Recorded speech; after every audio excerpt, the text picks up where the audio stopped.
নাটোরে মানবিক সেবায় স্বপ্ন সেবা ফাউন্ডেশন তরুণ নাজমুলের উদ্যোগে এগিয়ে চলা। বিস্তারিত ভিডিওতে দেখুন।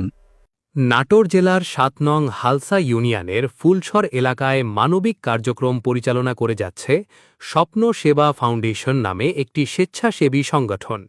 সংগঠনটির প্রতিষ্ঠাতা নাজমুল জানান, ছোটবেলা থেকেই অসহায়, হতদরিদ্র ও গরিব মানুষের পাশে দাঁড়ানোর ইচ্ছা থেকেই তিনি ২০১৮ সাল থেকে নীরবে কাজ শুরু করেন।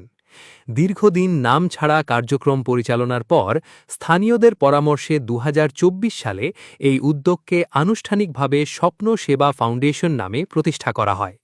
বর্তমানে সংগঠনটি ফুলছর এলাকাকে কেন্দ্র করে দরিদ্র মানুষের মাঝে খাদ্য, বস্ত্র ও চিকিৎসা সহায়তা প্রদান করছে। এছাড়া ঈদে উপহার বিতরণ, শীতকালে শীতবস্ত্র প্রদান এবং অসুস্থ রোগীদের উন্নত চিকিৎসার জন্য নাটোর ও রাজশাহীতে নিয়ে যাওয়ার মতো মানবিক কার্যক্রমও পরিচালনা করছে তারা। পাশাপাশি রক্তদান কর্মসূচি এখন সংগঠনটির অন্যতম গুরুত্বপূর্ণ উদ্যোগ হিসাবে পরিচিতি পেয়েছে। সংগঠনটির কার্যকরী কমিটিতে বর্তমানে মোট ১১ জন সদস্য রয়েছেন এবং তারা সবাই সম্মিলিতভাবে এসব মানবিক কার্যক্রম পরিচালনা করছেন। স্থানীয়দের মতে এ ধরনের মানবিক উদ্যোগ সমাজে ইতিবাচক পরিবর্তন আনতে গুরুত্বপূর্ণ ভূমিকা রাখছে। সংগঠনটির পক্ষ থেকে জানানো হয়, ভবিষ্যতেও মানুষের কল্যাণে এই কার্যক্রম অব্যাহত থাকবে। আসসালামু আলাইকুম।